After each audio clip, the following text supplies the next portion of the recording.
गुरु प्यारी साध संगत जी, इंसान द्वारा किए गए कर्म भाग्य से कहीं ज्यादा बड़े होते हैं। इसीलिए कहा जाता है, कर्म करो, भाग्य के सहारे मत रहो।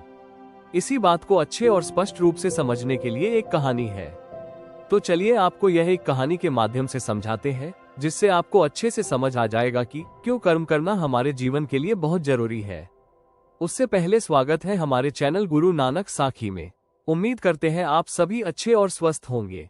तो चलिए ज्यादा समय न गवाएं, आज की यह कहानी शुरू करते हैं। दोस्तों, हम हमेशा यही सोचते हैं कि जो लोग पुण्य कर्म करते हैं उन्हें स्वर्ग की प्राप्ति होती है। स्वर्ग जाने का असली हकदार कौन है और वो कौन सा पाप है जिसे करने से इंसान को नर्क जाने से कोई नहीं रोक सकता। आज हम आपको एक प्राचीन कहानी के माध्यम से यह बताने की कोशिश करेंगे कि क्यों कुछ लोग लाखों पूजा पाठ, दान पुण्य, धर्म आदि पुण्य कर्म करने के बाद भी नर्क जाते हैं और क्यों कुछ लोग बहुत घोर पाप करने के बाद भी स्वर्ग प्राप्त करते हैं। वो कौन सा पुण्य है जो इंसान के लाखों पापों को नष्ट कर देता है और वो कौन सा पाप है जो उसके पुण्य को नष्ट कर देता है। एक बार की बात है, एक गाँव में एक आदमी रहता था। उसे हमेशा इस बात की चिंता रहती थी कि उसने अपने जीवन में ऐसे कौन से बुरे कर्म किए होंगे कि उसे इतने कष्ट झेलने पड़ रहे हैं। वो अपनी रोजमर्रा की जिंदगी से परेशान था। एक दिन वो एक पेड़ के नीचे उदास होकर बैठा था। तभी उसका एक दोस्त वहां आता है और उससे उसकी उदासी का कारण पूछता है। तब वो अपने दोस्त को सारी बात बताता है। तब उसका दोस्त कहता है, भाई तुम चिंता मत करो, गांव से कुछ दूर एक महात्मा अपने आश्रम में रहते हैं, तुम उनके पास जाओ, जो भी उनके पास जाता है उसकी समस्या का समाधान हो जाता है। तब वो व्यक्ति कहता है कि भैया यदि ऐसी बात है तो मैं आज ही उनके पास जाऊंगा। तब वो व्यक्ति उस महात्मा से मिलने के लिए निकल पड़ता है। गांव से कुछ दूर चलने पर उसे एक आश्रम दिखाई देता है। वो आश्रम में जाता है और महात्मा को प्रणाम कर उन्हें अपनी समस्या बताता है। देवर्षि महाराज, कुछ लोग पाप करने के बाद भी स्वर्ग क्यों जाते हैं और कुछ लोगों को अच्छे कर्म करने के बाद भी नरक क्यों जाना पड़ता है? वो कौन सा पाप है जो सभी अच्छे कर्मों को नष्ट कर देता है और वो कौन सा पुण्य है जो सभी पापों को नष्ट कर देता है? तब महात्मा मुस्कुराते हुए कहते हैं, भंते, आज आपने जगत के कल्याण के लिए एक अच्छा प्रश्न पूछा है।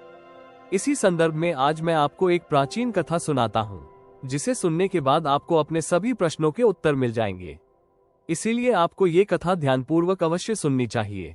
वो व्यक्ति कहता है, हे महात्मा, आपके मुख से ये कथा सुनना मेरा सौभाग्य है। मैं इस कथा को ध्यानपूर्वक अवश्य सुनूंगा और इसका प्रचार प्रसार करूंगा। हो सकता है इसका मेरे जीवन पर कुछ प्रभाव पड़े। महात्मा कहते हैं, भंते, यह मध्य प्रदेश के एक शहर में प्राचीन समय की बात है। सन 1810 में एक ही समय में 4 व्यक्तियों की मृत्यु हुई। वे सभी अलग अलग विचारों वाले तथा अलग अलग क्षेत्रों के थे। ये संयोग ही था कि चारों की मृत्यु एक ही समय में हुई। उसी समय यमराज के 2 दूत उन्हें लेने आए। मृतकों में से एक किसी क्षेत्र का राजा था, दूसरा बहुत धनी व्यापारी था, तीसरा पूजा पाठ करने वाला पुजारी था तथा चौथा एक गरीब मजदूर था जो दिन भर मेहनत करके अपने परिवार का भरण पोषण करता था। वे सभी मृत्यु के पश्चात यमलोक पहुंचे। यमलोक पहुंचकर वहां का दृश्य देखकर सभी भयभीत हो गए तथा उनके शरीर के अंग कांपने लगे। यमलोक में विशाल यमराज सोने से बने सिंहासन पर विराजमान है। उनके पास चित्रगुप्त बैठे हैं जो सभी प्राणियों का लेखा जोखा रखते हैं। यमराज के दूत आत्मा को आगे धकेल रहे हैं। कुछ लोग जोर जोर से विलाप कर रहे हैं, जबकि कुछ लोग बहुत प्रसन्नतापूर्वक चल रहे हैं। स्वर्ग के द्वार से सुंदर प्रकाश दिखाई दे रहा है, जबकि नरक के द्वार से अग्नि की धधकती लपटें दिखाई दे रही हैं। ये भयावह दृश्य देखकर वे चारों आपस में बातें करने लगते हैं और अपने पापों की चर्चा करते हैं। उन चारों लोगों ने अपने जीवन में बहुत पाप किए हैं और उन सभी को लगता है कि अब वे चारों नरक में जाएंगे। जब यमदूत उन चारों आत्माओं को लेकर यमराज के दरबार में पहुंचे तो वे उनके सामने खड़े हो गए। चारों सोच रहे थे कि कौन स्वर्ग जाएगा और कौन नर्क। यमराज अभी अपने आसन पर बैठे भी नहीं थे कि उससे पहले ही वे चारों आपस में बातें करने लगे और कहने लगे कि उन्हें स्वर्ग मिलना चाहिए। सबसे पहले राजा ने कहा कि देखो धर्मराज, मुझे अवश्य स्वर्ग भेजेंगे क्योंकि मैं विश्वविख्यात राजा हूँ। मैंने अपने अनेक अच्छे कर्मों से पृथ्वी पर बहुत नाम कमाया है। हर जगह लोग मेरे अच्छे कर्मों की चर्चा करते हैं। मेरे द्वार से कभी कोई खाली हाथ नहीं गया। जो भी आया मैंने उसे इतना दिया कि वो जीवन भर मेरा नाम नहीं भूल सका। मेरे नाम की प्रशंसा हर जगह हो रही है। मेरे द्वारा दिए गए दान से लाखों लोगों को भोजन मिलता है। मुझे रहने के लिए जगह मिल गई और रहने के लिए जगह मिल गई, इसलिए मेरे कर्मों को देखते हुए धर्मराज मुझे स्वर्ग अवश्य भेजेंगे। राजा की बातें सुनकर धनी व्यापारी हंसा और बोला, तुम तीनों इतने बड़े पापी हो कि तुम्हें नरक जाना पड़ेगा। तुम लोगों ने घोर पाप किए हैं और इसीलिए यमराज तुम्हें कभी माफ नहीं करेंगे। मैं ही यहाँ मौजूद सबसे बड़ा पुण्यात्मा हूँ। मैंने अपने जीवन में बहुत पूजा पाठ किया है, ब्राह्मणों को दान दिया है। मैंने अपनी मृत्यु से पहले एक गाय भी दान की है और अब मेरे सभी बेटे और पोते मेरी आत्मा की मुक्ति के लिए एक बड़ा कार्यक्रम आयोजित कर रहे हैं। वे मेरे लिए श्राद्ध, दान, तर्पण और यज्ञ कर रहे हैं। इसलिए मैं सबसे बड़ा पुण्यात्मा हूँ। मेरी 2 पत्नियां और 5 बेटे हैं। इतने सारे लोग मेरे उद्धार के लिए प्रयास कर रहे हैं और हाँ, मैंने अपने जीवन में कभी कोई पाप नहीं किया है। और अगर किया भी है तो जाने अनजाने में मेरे द्वारा किए गए पाप भी मेरे पुत्रों के श्राद्ध आदि अनुष्ठानों से नष्ट हो जाएंगे। मैं प्रतिदिन भगवान का पूजन करता था, मंदिर जाता था, द्वार पर आए अतिथियों को भोजन कराता था। इसीलिए मुझे पूर्ण विश्वास है कि यमराज मुझे नरक नहीं भेजेंगे और मुझे मोक्ष अवश्य मिलेगा। धनी व्यापारी की बातें सुनकर पंडित जी बोले, अरे भाई, तुम क्यों बकवास कर रहे हो? स्वर्ग जाना कोई आसान काम नहीं है। स्वर्ग जाने के लिए दान के साथ पूजा पाठ भी करना पड़ता है। इसलिए मैं स्वर्ग ही जाऊंगा क्योंकि मैंने भगवान की खूब पूजा अर्चना की है। मेरा पूरा जीवन पूजा पाठ में ही बीता है। अपने अच्छे कर्मों के कारण मैं ये बात भली भांति जानता हूँ कि धर्मराज मेरे लिए ही स्वर्ग का द्वार खोलेंगे।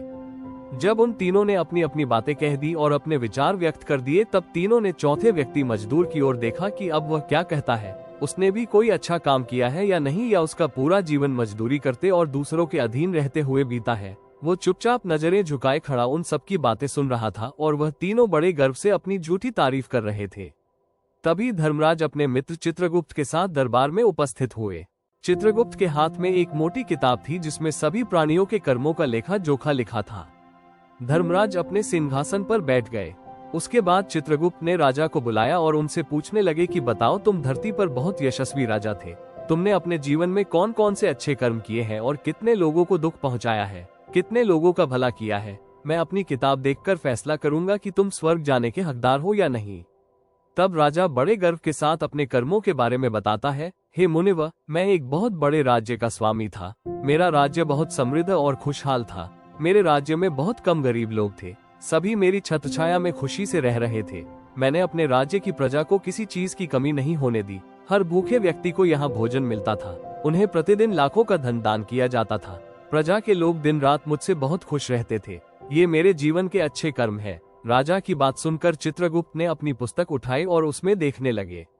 ये देखकर उन्होंने राजा से कहा कि आप जो कह रहे हैं वो बिल्कुल सत्य है। आपने अपनी प्रजा को बहुत खुशी दी है, लेकिन इसके साथ ही आपने एक बड़ा अपराध भी किया है।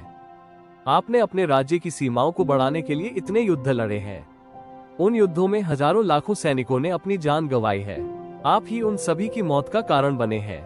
आप ही हैं जिन्होंने उनके परिवारों और उनके बच्चों को अनाथ बना दिया है। आप ही हैं जिन्होंने उनकी महिलाओं को विधवा बना दिया है। तूने ही उनकी माताओं की गोद सूनी की है। तूने अपने ही सैनिकों के हजारों परिवारों को हमेशा दुख दिया है। बेहतर होता कि तू युद्ध करके और अपने पड़ोसी देशों के साथ व्यापार बढ़ाकर अपना राज्य बढ़ाता। तेरा राज्य तब भी समृद्ध और संपन्न रहता।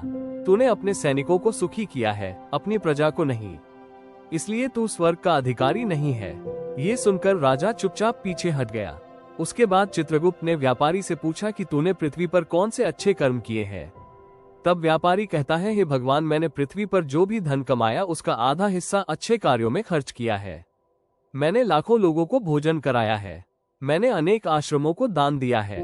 मैंने अपने धन से अनेक बेघर लोगों को भोजन कराया है। मैंने अनेक नगरों में मंदिर बनवाए हैं। मैंने स्थान स्थान पर धर्मशालाएं बनवाई हैं। प्रत्येक तीर्थ पर भोज का आयोजन किया है। ये मेरे जीवन के अच्छे कर्म है। व्यापारी की बात सुनकर चित्रगुप्त ने अपनी बही खोली जिसमें उसके जीवन के सभी अच्छे बुरे कर्म लिखे थे। तब यमराज कहते हैं, अरे दुष्ट, तुमने जो पाप किया है वो उन चारों के पापों के सामने कुछ भी नहीं है। तुम्हारे एक पाप के कारण तुम्हारे सभी पुण्य कर्म नष्ट हो गए हैं। यदि तुमने ये पाप नहीं किया होता तो तुम स्वर्ग जा सकते थे, लेकिन तुमने ये पाप जानबूझकर किया है, इसीलिए तुम्हें नरक अवश्य जाना पड़ेगा।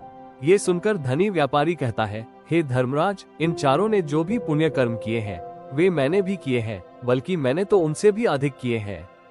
फिर भी मैंने ऐसा कौन सा पाप किया है कि मुझे नरक भेजा जा रहा है? यमराज कहते हैं, अरे याद करो, तुमने उस असहाय विधवा स्त्री पर झूठा आरोप लगाया था कि उसने तुम्हारे घर में चोरी की है, और इसके साथ ही तुमने उस पर और भी कई गलत आरोप लगाए थे। तुमने उसे व्यभिचारिणी और वेश्या कहकर उसका चरित्र खराब किया था, और राजा ने इसे सच मानकर उस असहाय विधवा स्त्री को मृत्युदंड दे दिया था। ब्रह्महत्या, चोरी, शराब पीना आदि घोर पापों का प्रायश्चित करके उनसे मुक्ति मिल जाती है, परंतु दूसरों पर गलत आरोप न लगाने से कोई प्रायश्चित नहीं होता। जो दूसरों पर झूठा आरोप लगाता है, सच्चाई जानते हुए भी दूसरों से झूठ बोलकर उन्हें दोषी ठहराता है, वो सबसे बड़ा पापी है। पापी उसके द्वारा किए गए सभी पुण्य कर्म नष्ट हो जाते हैं। इसीलिए तुमने जो भी पुण्य कर्म किए हैं, वे सब उस एक पाप के कारण नष्ट हो गए। तुमने इस धरती पर जो भी दान पुण्य किया है, वो तुमने उस धन से किया है जिसके लिए तुमने खूब झूठ बोले हैं। तुमने खूब ठगी की है। तुमने बहुत सी चीजों में मिलावट करके उन्हें बेचा है। तुमने असली के दाम में नकली चीजें बेची है। तुमने कितने व्यापारियों को मार्ग से हटा दिया है। तुम्हारे कर्मों के कारण कितने लोग अनजाने में बीमार पड़े और मर गए। कितनों ने आत्महत्या की है। कितने लोगों की मेहनत की कमाई तुम्हारे पास आई है। उन सभी लोगों का श्राप तुम्हारे साथ है। तुमने जो भी पुण्य कर्म किए हैं, वो कर्म निष्फल हो गया है। इसलिए तुम्हारा भी कोई पुण्य कर्म नहीं है।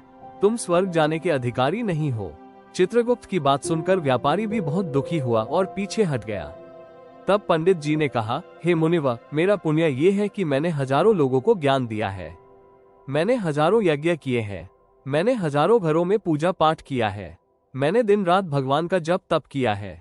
मैंने हजारों लड़कियों का विवाह करवाया है।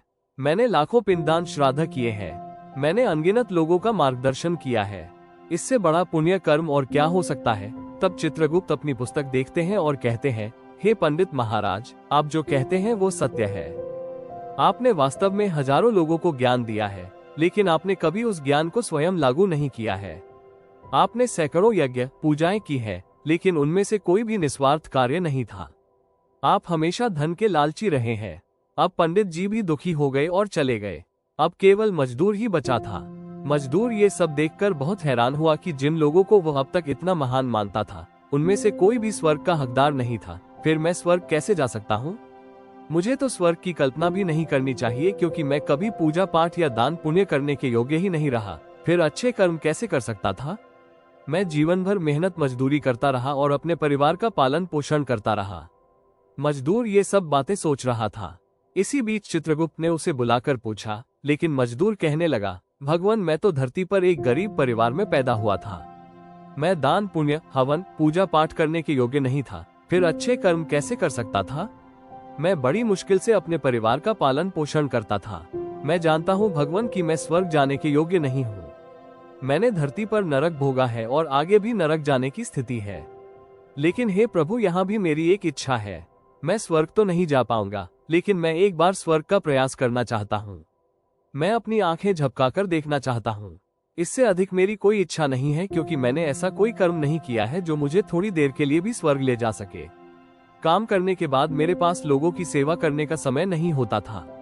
मैं बचा हुआ समय अपने बूढ़े माता पिता की सेवा में बिताता था। मैं उन्हें खाना खिलाता, उनके कपड़े बदलता। यही मेरी दिनचर्या थी। मुझे मंदिर जाने का भी मौका नहीं मिला। मजदूर की बातें सुनकर चित्रगुप्त ने अपनी पुस्तक देखी और पूछा, हे मानव, अच्छी तरह सोचो और मुझे बताओ कि क्या तुमने कभी कोई अच्छा काम किया है। तब मजदूर को अपने पूरे जीवन की घटनाएं याद आ गई। फिर उसे याद आया कि एक बार उसे बहुत भूख लगी थी। वो रोटी खाने बैठा ही था। अचानक एक बहुत कमजोर और बीमार कुत्ता वहां टहलने के लिए आ गया। वो ठीक से चल भी नहीं पा रहा था। वो मेरे सामने आकर बैठ गया और मेरी रोटी को ध्यान से देखने लगा। मैं समझ गया कि कुत्ते को बहुत भूख लगी है। मेरे भीतर से आवाज आई कि तुम एक बेजुबान जानवर को छोड़कर अकेले कैसे खा सकते हो। मैंने वो रोटी खुद न खाकर कुत्ते को खिला दी। उस दिन मैंने पूरे दिन भूखे पेट काम किया। मजदूर की बात सुनकर चित्रगुप्त मुस्कुराए और उसका हाथ पकड़कर बड़े आदर के साथ उसे स्वर्ग ले गए और कहा कि तुम ही स्वर्ग में रहने के योग्य हो। जीवों पर दया करना सबसे बड़ा पुण्य कार्य है। मनुष्य जो भी कार्य निस्वार्थ भाव से करता है, उसे उसका सबसे बड़ा पुण्य मिलता है। लोक कल्याण के लिए निस्वार्थ भाव से किया गया एक छोटा सा कार्य भी आपके सैकड़ों पापों का नाश कर देता है। लोभ, मोह और स्वार्थ के वश में किए गए अच्छे कर्म भी फलदायी नहीं होते। इसलिए ध्यान रखें कि जीवन में अच्छे कर्म अच्छी नीयत से करने चाहिए। ऐसा नहीं होना चाहिए कि आप किसी से पैसे छीन लें या चुरा लें और उसे काम में लगा दें। आपने गलत काम करके किसी से वो पैसा लिया है और बाद में आप उस पैसे को दान करके वापस नहीं पा सकते। दोस्तों, स्वर्ग में वही व्यक्ति जाता है जिसने निस्वार्थ भाव से जीवों की सेवा की हो। भले ही उसने अपने जीवन में एक भी पैसा दान न किया हो, लेकिन उसने अपनी क्षमता के अनुसार जो भी काम निस्वार्थ भाव से किया, वही उसके मोक्ष का मार्ग तय करता है। गुरु प्यारी साध संगत जी, हम उम्मीद करते हैं आपको आज की यह कहानी पसंद आई होगी। अगर कहानी सुनाते हुए हमसे कोई भूल हो गई हो तो कृपया हमें माफ करना, और कहानी पसंद आई हो तो वीडियो को लाइक और चैनल को सब्सक्राइब करना मत भूलना। धन्यवाद।